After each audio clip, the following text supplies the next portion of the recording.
Hi, I'm Sarah. Before we jump into the story, do me a favor and hit that like and subscribe button. Trust me, you'll want to stick around for this. I'm 28, happily married to the love of my life, Mark, and we're eagerly awaiting our first baby. Life's been pretty amazing so far. We've got this charming little house in the suburbs, stable jobs, and now we're diving into all things baby. Decorating the nursery, shopping for adorable clothes, you name it. My mother-in-law, Karen, seemed great at first. She dropped by with casseroles and offered to help with the nursery, but there was something a bit off. I couldn't quite put my finger on it, but her smile always seemed a bit forced when she looked at me. "Oh, Sarah, sweetheart, let me take care of that," Karen would say, swooping in to grab the paint roller from my hand. "We wouldn't want you to overexert yourself, now would we?" I'd force a smile and respond, "Thanks, Karen. I'm pregnant. Not helpless, but I appreciate it." Her laugh, a high-pitched cackle, always grated on my nerves. "Oh, you're so amusing, dear. Mark, don't you think she's just hilarious?" Mark, seemingly unaware of the underlying tension, would shrug. "Mom's just trying to help, babe." As time went on, Karen became a constant presence in our home. She'd show up unannounced, rearrange our furniture, and offer unsolicited critiques on my cooking. "Oh, is that how you're preparing the pasta? Well, I guess that's one method," Karen commented with a hint of condescension. I tried to bring it up with Mark, but he dismissed my concerns. "She's just excited about the baby, Sarah. Give her a break." But things started to take a strange turn. I'd find my prenatal vitamins rearranged on different shelves, and my hospital bag would be unpacked and repacked. One time, I could have sworn I saw Karen going through my phone while I was napping. "Karen, have you been moving my things?" I asked, struggling to stay calm. She blinked with feigned innocence. "Me? Oh, no, dear. Must be pregnancy brain. It'll clear up soon." I wanted to scream, but instead, I forced a nod and retreated to the bedroom. Maybe I was being paranoid. Maybe it was just hormones, but deep down, I sensed something was off. Then it happened. I woke in the middle of the night, a sharp pain slicing through my belly. "Mark, it's time." Everything went hazy. Mark frantically searching for the car keys, me trying to breathe through the contractions, and somehow Karen was there too, fussing over my hospital bag. "Don't worry, dear," she said as we hurried to the car. "I'll handle everything." We stormed into the hospital like a whirlwind, me struggling to breathe, Mark looking like he might faint, and Karen flitting around like an uncatchable mosquito. "I need a room, now," I shouted, gripping the reception desk. "This baby's on the way." The nurses swiftly escorted me to the delivery room, with Mark and Karen trailing close behind. Just as I was getting settled, a nurse named Jessica walked in. She had a soothing presence that immediately put me at ease. "Hi, Sarah. I'm Jessica, and I'll be looking after you today. Let's get you as comfortable as we can, okay?" I nodded, grateful for Jessica's calming presence. But then Karen jumped in. "Oh, I used to be a nurse years ago. Maybe I can help out." Jessica glanced at Karen with a hint of skepticism but remained polite. "That's very kind of you, ma'am, but we've got it all under control." Karen persisted. "Oh, but I insist. Sarah's like a daughter to me." I wanted to shout, "No, she's not," but another contraction hit, leaving me with nothing but a groan. Hours dragged on, and the pain intensified. Mark was doing his best, but he looked pale and queasy. "You're doing great, honey," he said, his voice trembling. "Shut up, Mark," I snapped. "This is your fault." Karen floated over with a syrupy sweet tone. Now, dear, don't be too hard on Mark. Let me adjust your pillow for you." As she leaned in, the scent of her perfume made me feel suddenly nauseous. "Karen, could you please give me a bit of space?" She looked wounded, but Jessica stepped in. "Let's give Sarah some room. Mark, why don't you fetch some ice chips?" As Mark left, Jessica took my vitals. "How are you holding up, Sarah?" "Like I'm being torn apart," I groaned. "Is this supposed to be normal?" Jessica gently patted my hand. "Every labor is unique, but you're doing really well. I'll be back in a few minutes to check on you, okay?" As soon as Jessica left, Karen was back at my side. "Oh, sweetheart, you look so thirsty. Let me adjust your IV." I was too drained to protest. I closed my eyes for a moment, and when I opened them, Karen was fiddling with something near my bed. "What are you doing?" I slurred, feeling uneasy. Just making sure you're comfortable, dear, Karen said with a smile that didn't quite reach her eyes. My head started spinning, and the room began to blur. Something was terribly wrong. I tried to call out, but my tongue felt leaden in my mouth. Mark, I barely managed to whisper. Karen's face loomed over me, her eyes chillingly indifferent. Dear. Just relax.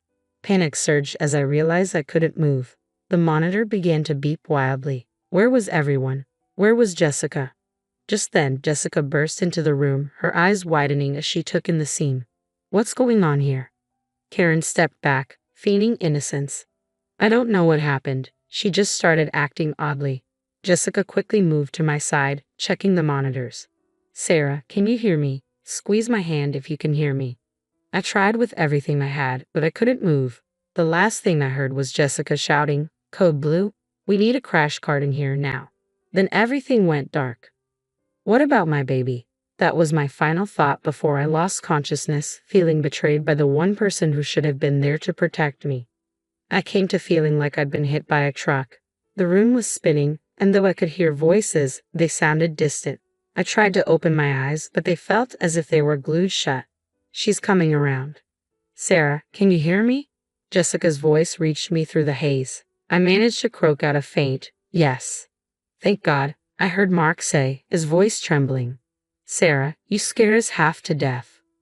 With great effort, I finally managed to open my eyes. The room was filled with people. Mark, looking like he'd aged 10 years, Jessica checking my vitals, and a couple of unfamiliar doctors.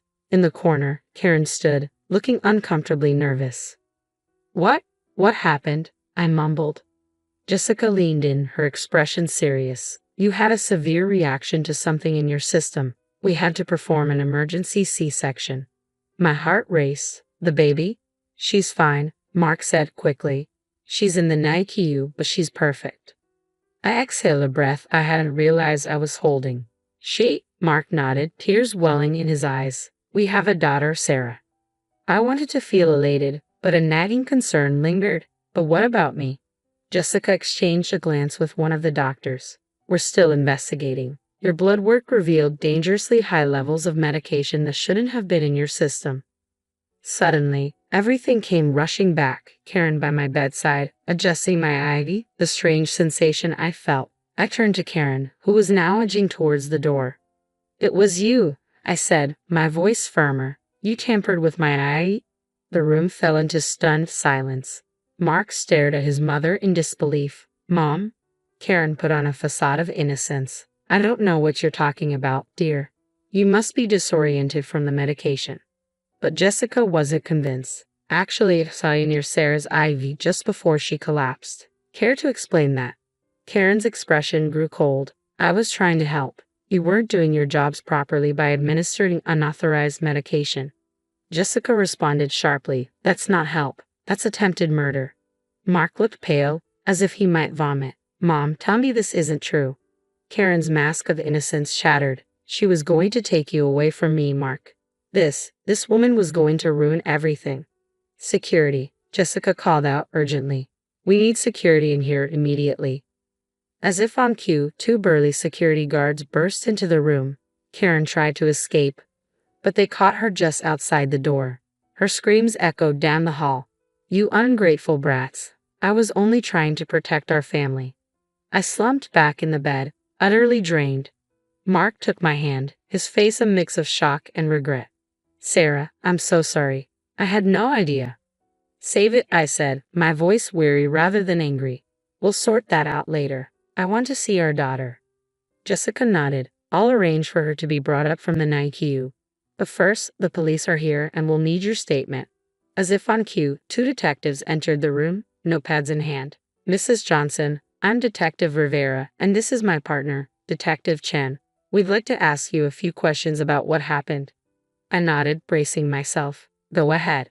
Detective Rivera cleared his throat. Can you walk us through what you remembered just before you lost consciousness? I detailed everything, Karen's odd behavior, her insistence on helping, and the moment I saw her tampering with my IV. Jessica added her observations, noting the suspicious timing of Karen's presence near my bed. Detective Chen scribbled notes rapidly. We'll need to review the security footage, Detective Rivera said. If what you're describing is accurate, Mrs. Johnson, your mother-in-law could face serious charges. Mark's voice trembled. I can't believe this, my own mother. I squeezed his hand reassuringly. We'll get through this, Mark, together. Just then, a nurse walked in, pushing a small plastic bassinet. Someone's here to meet her mommy, she said with a warm smile as she placed my daughter in my arms. All the pain and fear of the past few hours seemed to vanish. She was perfect, tiny fingers, a button nose, and a tuft of dark hair just like Mark's. Hi, little one, I whispered softly. I'm your mommy, and I promise I'll always protect you. The next few days in the hospital were a whirlwind of feedings, diaper changes, and a steady stream of doctors, nurses, and officers. Hope was a trooper through it all, sleeping peacefully while Mark and I tried to make sense of everything. How are you holding up, champ? Jessica asked, popping in during her rounds. I managed a weak smile. Better, thanks to you. I don't know how to repay you for saving our lives. She waved it off. Just doing my job. But I wouldn't mind being Hope's honorary Aunt D. Deal? I laughed, then grew serious. Any news on, Jessica nodded somberly. Karen's been formally charged. They found a stash of medication in her purse that matches what was in your system. Things aren't looking good for her. I could feel Mark stiffen beside me. He'd been silent since the incident, caught between relief that Hope and I were safe and guilt over his mother's actions. Babe, talk to me, I said, squeezing his hand. He sighed deeply. I can't believe she would do this. My own mother. I keep hoping there's some explanation. There isn't, I said firmly. She tried to kill me and our baby Mark. There's no coming back from that. He nodded, his expression resolute. Right, I've decided to cut all ties with her. No visits, no calls, nothing. You sure? I asked, surprised by his determination. Damn straight, he replied. You and Hope are my family now. That's all that matters. Just then, Detective Rivera walked in. Mrs. Johnson, Mr. Johnson, sorry to interrupt. We have an update on the case. We listened as he explained. The security footage was incriminating, clearly showing Karen tampering with my IV. They also discovered a journal in her home filled with rants about me, accusing me of stealing her son, and detailing plans to fix the situation. Jesus, Mark muttered, looking pale. Attempted murder, among other charges. With the evidence we have, she'll likely be facing a lengthy prison sentence, Rivera continued.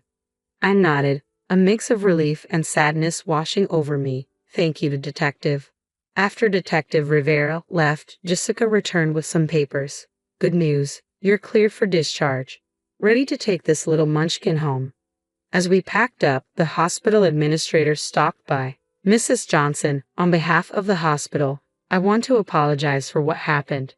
We're implementing new security measures to ensure nothing like this ever happens again. I appreciated the gesture, but my main focus was on getting out of there. Finally, we arrived home. As I gently placed Hope in her crib, Mark wrapped his arms around me from behind. We made it, he whispered. I leaned back into him. Yeah, we did. We stood there for a while, just watching our daughter sleep. It was serene, but I couldn't shake the uneasy feeling gnawing at me. Mark, I said softly, I need to ask you something, and I need you to be honest. He turned to face me, his expression serious. Anything. I took a deep breath. Did you have any idea what your mom was capable of? His face fell.